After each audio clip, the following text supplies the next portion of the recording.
Hey everyone, it's Trucker Ray with Trucker Barry. That's right, guys. I decided to just do something a little bit different, and because normally I do my updates, my regular videos, but I thought it might be nice to add a few interviews now and then.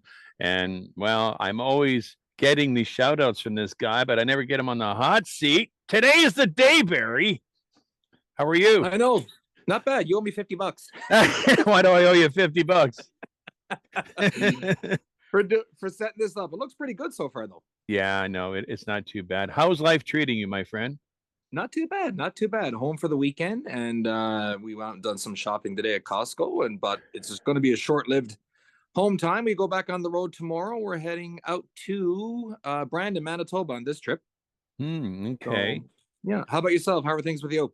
Good. I'm on a reset. I leave tomorrow afternoon and head down to Yakima to get a load of apples that are going down to Yuma, Arizona, and Nice. then into Mexico. No, they're not going to Yuma. They're getting inspected, and then they're going into Mexico. But I deliver them, so no, Okay. there's no interstating going on, people. Um, hey, why don't for those that are just tuning in, they probably curious. How do these guys know each other? How long have they known each other? When actually did we meet? I know you're so good with dates and times and license plates and truck numbers. What what was the year? Was it 17 or 16? Do you remember? Yeah, you were actually, ironically, you were with Transex with the carrier Yeah. I'm with now, and I was with Challenger back in the day. Was that 2015? And that was in February of 2017. Okay, so I had it right the first time, 17. Okay. Yeah, absolutely. Yeah. I was sitting at the Road King out in Calgary, and I don't know what I was doing. I think I was working on a video or something, or maybe I was sitting in the front seat. I can't remember. And then I see this Challenger truck pull up next to me, and I can't remember how you got my attention, but I know that you were surprised that I was parked right next because you watched my videos. And you're like, hey, that's Trucker Ray. And all of a sudden, I don't know, how did we spark up a conversation? I think you waved or whatever and got my attention. I rolled the window down. And before you know it, I was in your truck videotaping you. Yeah, I know. Actually, that's what it was. It was. Oh, hang on, Ray. I don't know if I'm not sure what happened to you there, but you disappeared completely off my screen there, bud. Oh, did my camera just die? Or we having some issues here? I think we're having some technical issues here, boys and girls. You're gonna have to be patient till we can resolve them, because all I have is just a still picture of you staring at me in the face. Okay. Oh, there you are. There you Okay. are. There we go. We're back. We're back. That was quick. We're having a few glitches here. Sorry, guys. That's okay. First go around. It's the GoPro. It decided to disconnect, but nothing new there. That's what GoPro is all about. What can we do to irritate you today? Oh my. No, so what happened was I got hooked onto your videos just by chance, and I was following your videos for about 6 weeks, I guess. Mm-hmm. And then one day I was doing a reset myself in the Challenger truck in the Road King in Calgary, and lo and behold, you happened to pull up and park right beside me. I recognized you right away. Yeah. That's why I motioned you to put down your window. I said, "Hey, Trucker Ray, I know you." Yeah. Yeah, that's pretty cool. And then we just struck up a friendship ever since. I'm going to try to get rid of where this light is coming from. There we are. There, I don't want too much of it there. It's too much of a glare. Well, the thing is, I'm using it, guys. I'm using a GoPro as a webcam, and so far it's not really working out because it didn't even last 5 minutes. And of course, like typical GoPros, they freeze, they shut off, and whatever. But we got the backup camera on here, so the FaceTime camera on the Mac is doing the job. Yeah, so we've known each other a few years, and we have, yeah. And every once in a while, I'll have you in there doing a greeting on the videos, and it's always fun. And we always have. I think we talk to each other, minus the times that you're at home, excluding today. I think we talk to each other probably close to almost every day or two, anyway. Oh, absolutely. Every day or every second day. And yeah, absolutely. Yeah, so we got a pretty good friendship, and those friendships are hard to find out on the road. But I think we have a pretty good, solid friendship, and And I appreciate it, Barry. And I think I told you that the other day. It's nice to be able to talk to another driver that doesn't have a cuss word come out every 5 seconds. I can't handle that, or gossip or whatever. We just talk about boring trucking stuff. So that's good. Yeah. That's because we're just those boring kind of guys. Yeah, that's right. We just sit in the seat and haul freight from point A to point B, and we just jibber jabber on the phone until our Bluetooths die. That's right. You got and it. And I was like, yeah. Then I got like, Ray, gotta go. Bluetooth is dying. We'll talk to you tomorrow or talk to you later. Yeah. I'm getting this really terrible view here. Hold on. Let me see if I can do that. But that'll distract it. Or maybe it's this. Do you think it's just this doing it? Oh, maybe that is. Oh, there you go. Actually, yeah, well, I mean, you're looking good on my end. I don't have any other lights around me here. Maybe it's just the glare from outside. Anyway, it doesn't matter. Everybody already knows what I look like anyway. That's right. Yeah, you've seen this before, haven't you? My little neon light there. My 66. I've seen that. Yeah. You got. Where did you get that? Down at the Iowa 80? No, I just ordered it online on Amazon.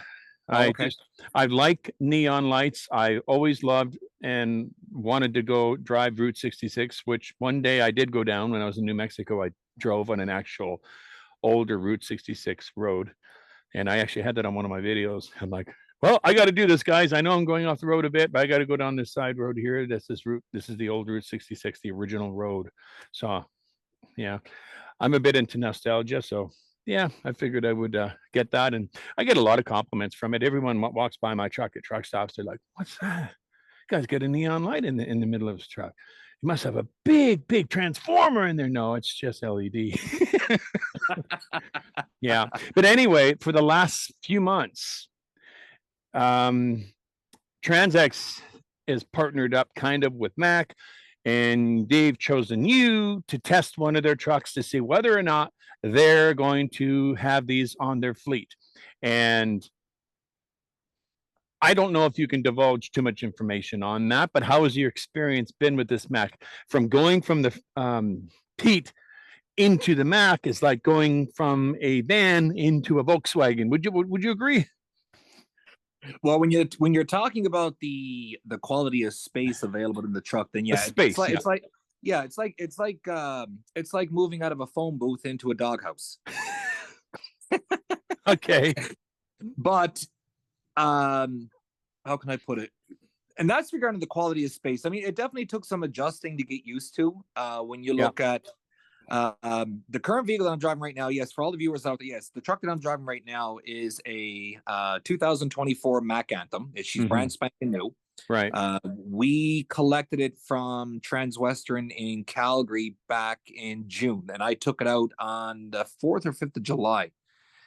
And to date, two things. Actually, I've already racked up just about 90,000 kilometers on the truck. And wow. Second of all, oh, you're gone again, Ray. Where'd you go? Okay. Don't worry about it.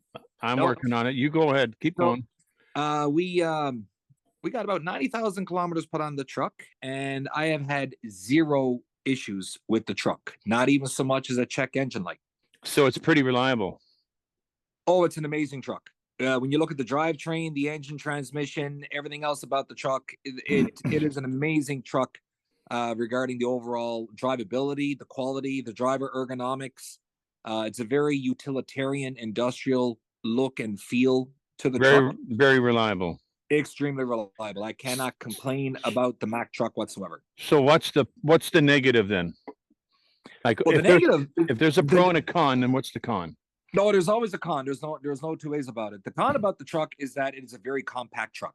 Right. When you take, and I mean this, I'm not speaking on behalf of the carrier. I'm speaking as a professional driver that's driven the truck. I mean, lots of carriers run the Mack Anthem. A lot of people like it. Some people don't. There's pros and cons to it for sure. For me personally, as the con, when you take the current sleeper cab configuration that Mack has to offer on the North American market, we're running the biggest truck that they have. However, but when you compare that to its competitors, PACCAR being Peterbilt, Kenworth, International, Western Star, Freightliner, Volvo, Mack has the smallest sleeper cab configuration out of all its competitors. Now, supposedly that's going to change, because what I've been told is that Volvo, the parent company of Mack. Volvo and Mack are coming out with a whole new design for both trucks coming out in 2025. Right. So I don't know if I'm assuming that it's going to be a bigger sleeper cab configuration, but currently the way that I have it right now, it is a small truck. It's certainly not set up for a team environment, and it'd be very, very difficult for, say, a husband and wife to go out for a run, or a driver wanting to take their child out for a run. It's just simply too small of a truck, in my personal opinion. Yeah, you've gotten used to it though, right? I remember when you first got into that truck, you're like, I can't do this. I remember that. I can't drive this thing, man. I can touch the window over here. Yeah, I did. Absolutely. The problem is that when I started moving stuff out of the Peterbilt, the truck I had beforehand was a 2020 Peterbilt 579 Ultraloft. Now, that was the biggest sleeper that Peterbilt had on the market. To move out of that, which was an 82-inch Ultraloft sleeper, to move out of that down into a Mack with a 70-inch mid-rise, I literally had to leave half my stuff either in my pickup truck or back here at the house in my garage. I couldn't take everything with me. So I got to be very, very selective as to what I want to take with me on the road and what I want to leave at home. And of course, that's depending on the season. But now that we're in the winter season, I have to take all my summer gear out, bring it home, bring as much winter gear as possible, stuff it under the bunk, stuff it in a cubby hole, stuff it somewhere, just so I can get by. So you got no bunk on the top? It does have a bunk on the top, but it's a Murphy bed that falls flat against the wall. Whereas with the Peterbilts, the Peterbilt upper bunk was a half fold. Yeah. So you could still use that for storage up there. On the Peterbilt, yes, but on the Mack, no. Why? Because the Mack bunk is a complete fold flat against the wall Murphy bed. Yeah. I can't leave it down to put stuff on top, because if I did that, I've only got 2.5 feet of space from the bunk to the upper bunk. And there's nothing worse than having to get up in the middle of the night and do a face plant right in the bottom of the upper bunk and bust your nose like a tomato. You know what it reminds me of? I was watching this show the other day on San Quentin Prison over there in San Francisco, and that's the way the bunks were. They were like 2 feet between it. So while the guy's sleeping, he could literally take his tongue and touch the top bunk almost. They were so squished in between. So you're like literally, that's the last thing you want to do is have a bad cramp in your leg and you get up really fast and wham! It's like actually, you know what? I'd done that already a couple of times when I first got the truck, because I was moving everything over from the Peterbilt into the Mack. Yeah. So for the first few nights, I did have stuff up on the second bunk. So a couple of times in the middle of the night where you're still trying to get familiar with your surroundings doesn't help when it's dark. Yeah. And you go to get up and then bang, you're hitting your head or hitting your nose. And I'm like, oh, this is not going to work. So I had to bring some stuff home. And I had more room when I was a child growing up, when my brother and I had bunk beds than what I did in the Mack. But again, trial by fire, it was a work in progress. So if the bunk is that low, it's really useless because you can't put nothing on it. Well, I'll tell you what, if you look behind you, your upper bunk I see is already flat down. Yeah. If you were to take your upper bunk and move it down to where the LED lighting is, that's how much lower your upper bunk, that's how much lower my bunk is compared to yours. My head would almost be touching it. Well, actually, prime example, when my upper bunk is folded flat down, if I'm sitting on the edge of the bed like you are right now, the back of my head, specifically the curve in my neck, is actually resting against the upper bunk. That's terrible design. That's how much lower it is. Wow. But it's also a mid-rise bunk too, because Mack doesn't offer I don't know what Mack would call it back in the day. Oh, the Pinnacle. Back in the day when Mack discontinued the Pinnacle in 2016 and the Anthem came out in 2017, the Mack Pinnacle had a full high rise like my old Peterbilt and your current Freightliner. Wow. So the bunk was higher. But when they came out with the Anthem, they only came out with the mid-rise, which made the upper bunk that much lower to the lower bunk. So if you're laying on top of the bunk, like when it's out, the top bunk, how much room do you have above your head? You can't sit up. You can't sit up. So I was going to say, what about you sleep up there and put your stuff down below? But you can't do that either. Actually, you took the words right out of my mouth. Did you try that? I did. Yeah.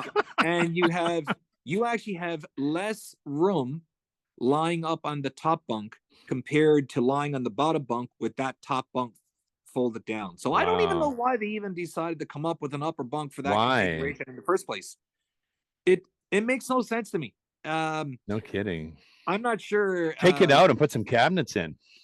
Well, I mean, I'm not sure. I mean, I know you can probably do it throughout this video here while we're having this video. If you want to show them a picture of my truck, they can see the difference in height, say, between my truck and your Freightliner.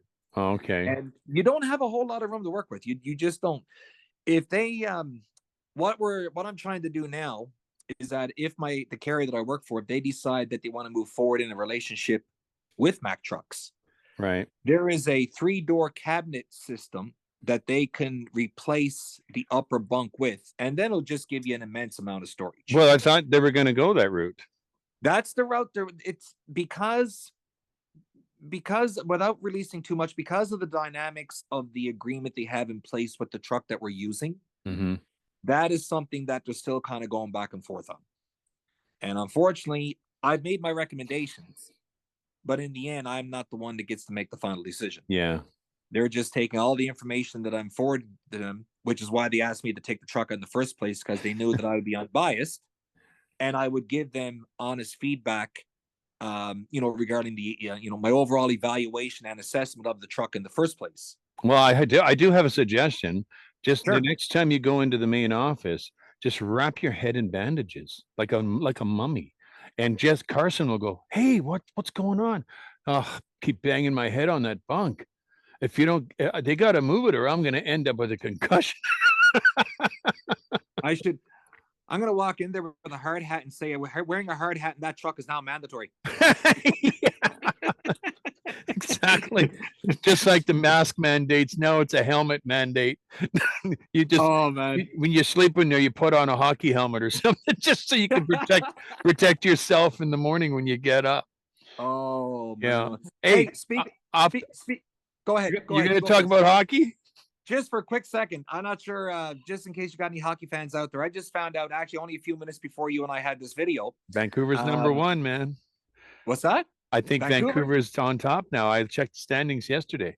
I do. Yeah, I think they are, because Winnipeg lost the other night. Now, I'm a diehard Winnipeg, and they're playing tonight. They are.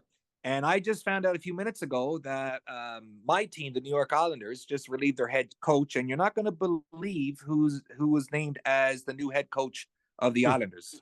No idea. Montreal's greatest hockey player, Patrick Roy. You're kidding. Yeah, he was named head coach. Yeah, I was just reading the news here before you and I started this video, and I could not believe it. That's unreal. It's going to be very interesting now to see how the rest of their season plays out. I thought he was long gone retired. Well, he retired from playing in the NHL, I think 2006. Yeah. But you haven't heard much from him since, unless he's been a goalie coach. No, he's the owner of the Quebec Ramparts of the Quebec Major Junior League, and he was coaching them and actually won 2 Memorial Cups. Oh, wow. I didn't know. Yeah, so he was still coaching, but he owns the Quebec Ramparts of the Quebec Major Junior League, and now he's got an opportunity to come back up to the NHL level as a coach. Wow. So, well, I hope he does well. I hope so too. Yeah. So, and probably one of the very first years that I haven't really watched any Canucks game. We're number 1 in the league. It totally figures. I don't want to watch the games, because if I do, they're going to drop. So I'm just going to not watch the games. When they get into the playoffs, then I'll start watching a little bit. Hopefully we'll get excited. But Vancouver's always just choked all the time. And I don't know what kind of a great team they have now, but obviously they're doing very, very well. They are. They're actually for a couple of days they were tied with Winnipeg for first overall, but Winnipeg lost his last game or 2. Now Canucks are ahead. Yeah, I think they're at 63 or 64 points. They are first in the league while we're having this conversation. Yeah, but I mean that could change after tonight, because there's a lot of games on tap tonight. Yeah, I'm trying to remember who they're playing tonight. They're playing Toronto, aren't they? You know what, Ray? I honestly don't know. I can't remember, but I think they're playing Toronto tonight. And I know I know Calgary and the Oilers are playing tonight in Calgary, and only because we're going to watch the doubleheader tonight. Yeah. And I think the first game tonight is Montreal and Boston, so that should be a gooder as well. So I really do like that Route 66 sign you got there, my friend. Don't mean to change it up on you, but that actually looks really good here on my end of the camera. I should almost get one for my truck. Yeah, they're very nice. Yeah, they're nice. I get a lot of compliments. I've had that thing for Maple Leafs. There you go. They're playing the Maple Leafs tonight. Are they playing in Toronto or in Vancouver? They're in Vancouver. Oh, there you go. Oh yeah. Nice. I know some people may not care about that. Yeah, no, you know what I paid for that? I think I paid like $40-50 for that online. Oh wow. Yeah. I like it. And I've had it since I think I've had it since iHaul, haven't I? That's when I got it. Yeah, you had it in the I remember that you had it in the Volvo. Yeah, and it still works really well. Nothing's burnt out or nothing. Speaking of Volvo, let's talk about trucks. How's your truck running? It's good. Every once in a while, it'll tell me I have no ABS when it's raining, and then when it stops raining, my ABS comes back on. But I think it's just a sensor, and I'm going to get the mechanic to look at it. But what else is new? That's what these trucks all revolve around, is sensors. But overall, the truck has been very, very reliable. I like it. Okay. Yeah. How many kilometers you got on that truck now? Oh, I think there's like 38,000 miles. So I've had it since it had 2,000 miles on it when I got it. So I put on 35,000 miles so far, and it's been very, very good. I can't complain. The tires on it, I can't remember what they are, but they're a Chinese tire, and they're phenomenal in the snow. The ice. Oh yeah, they're great little knobby tires. So nice. Some people might say, "Oh, the Chinese tires suck. The company's cheap to do that." No. They work really, really well because they're so soft. They just kind of mushroom over everything. I don't know any other way to explain it, but it's been very, very good. You need a soft tire for running in the wintertime because the softer the tire, the better the traction is when you're going down the road. Yeah. If you got a hard knobby tire, the tires are going to be working too hard to try and get any traction to get you going. So yeah, you'll be doing a lot of spinning, and I'm not terribly interested in doing that. But besides that, before we wrap things up, do you have any special plans for the year? Are you going to stick it out with Transex? Is that still up in the air? Or what's your overall goal this year? What do you want to accomplish? Regarding work, I'm still going to stay with TX for now until, I've had my coals in the fire on a couple of things, but unfortunately nothing's really panned out. I don't think I'm going to stick out too much longer on the run that I'm currently on now, just because, as we discussed off air that the pay is per mile. I'm not going to broadcast that. Yeah. It's not worth it.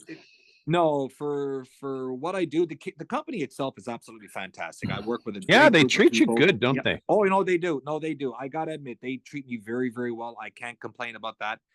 They have a lot of faith in me, a lot of trust in me. Otherwise, there's no way in the world my name would have even came up when they when they acquired this brand new truck in the first place. Yeah. They do have they are trying out a couple of other trucks over in central Canada and over in Ontario, looking at different brands. And that's regarding the trucks. As for myself personally, no, I'm still trying to keep myself healthy. I still do a lot of workout in the trucks. My resistant bands have been kind of my new best friend. I got a pretty good workout regime going on right now. So I'm kind of losing the weight but packing on muscle, which is what I wanted. And that's pretty much it. I really don't have a whole lot of anything else going on regarding this year. I'm kind of interested to see what 2024 is going to bring. I certainly hope it's going to be better than 2023. That's for sure. Yeah. Yeah. How about yourself? You got anything? You got anything? Any personal plans or any objectives for 2024? Well, you know what? I think what it all comes down to, there's a few things that I'm considering on doing, but I don't want to make mention of those yet. Fair enough. Or maybe you already know. I just haven't told anybody else because I want to keep it quiet. It depends how busy we are. If it gets really, really slow in the spring again, and they're struggling to keep us busy, I may make some changes. I do have a backup plan, and it's a very inviting plan, which would include me to literally get all my broadcast equipment that I have sitting in a storage locker all set up again. And I see where this is going. Yeah, I got you. I think I talked to you about this, didn't I? We have, we have. Yeah, actually, that was. I think it was last week you and I had that conversation. Yeah, I enjoy doing the videos. I really do. But we've got a lot of them on the channel, and if I stopped doing trucking videos, even halfway through the year or partway through the year and this year, I don't think too many people would be that terribly upset, because there's a lot of them on there for people to enjoy, and I really do have to think about what's best for me, and and I would love to be closer to some of my family, and but that's all really what I'm going to say. But you know what? The last time I said I was going to do something like this, I'm driving down the highway and I'm like, I love this too much. So, I just don't really know. It all depends. I'm praying about it, and I will be praying about it for God's direction on this and what he wants me to do. And when I feel a peace about it, to do something else, I will. If I continue to feel a peace about it to stay where I am, then I will. But to say that I really have any specific goals or plans set up, not really. I'm just kind of winging it right now. And I just got a feeling that this is going to be a very interesting year for the whole entire planet. And especially, the election coming up in the US, and that's going to get even uglier. And almost every country in the Middle East and on the other side of the planet is wanting to fight. Yeah. All this talk about World War III. So, I mean, yeah, we need faith, man. We need to be as close as we can to God right now, because he's the only one that's going to get us through this nightmare. But I hope your family's doing well. Hope your wife is doing well. And yes, thank you. And it's an absolute pleasure to have you on. And we're going to have to do this again. Anytime, my friend. Just give me the heads up and we'll make it happen for sure. Absolutely, Barry. Well, be blessed, my friend. It was a pleasure to have you on, and I hope you have. You said you're heading out tomorrow or the next day? No, tomorrow I'm gonna head down to the truck tomorrow, probably around noon Mountain Time. Okay. And I think what I'm gonna do, because I don't deliver into Brandon, Manitoba until Tuesday morning at 8 o'clock, I think I just might go as far as maybe Moose Jaw tomorrow night. Yeah. And I want to get over there early enough so that at least I can find a parking spot and get shut down for the evening. Yeah. And then I can just use Monday to kind of take my time and get over to Brandon and get shut down. Up the idle just kicked in. Guess the batteries are getting a little bit low. At least you have it. My truck doesn't even have an APU. We're still working on that. I just got my truck plugged in at the yard. Yeah. So I'm just quickly looking at here. Winter weather advisory remains in effect until 10 a.m. Sunday. For where? Snoqualmie Pass. It's just always constantly snowing there. We have such a bad system, and anyway, I got to go to Yakima. I got to go to Yakima tomorrow. So I was talking to my friend Stefan. I mentioned him to him to you several times. I was talking to him last night. I guess they ran into some freezing rain just north of Vegas, so he was only going to go as far as Cedar City and shut her down there for the night, and then get up in the morning and make his way up. I guess that area had a freezing rain warning, so I guess some parts of the U.S. Is not looking pretty good right now. Yeah. Well, we're running out of time here, Barry. We're going to let you Sounds go. Good. Cut you loose. Let's do it again real soon. Okay, my friend? Take care, my friend. Be good, be safe, and be blessed. God bless you in the name of Yeshua. Amen. Bye for now. See you later, buddy. Yeah. Bye-bye.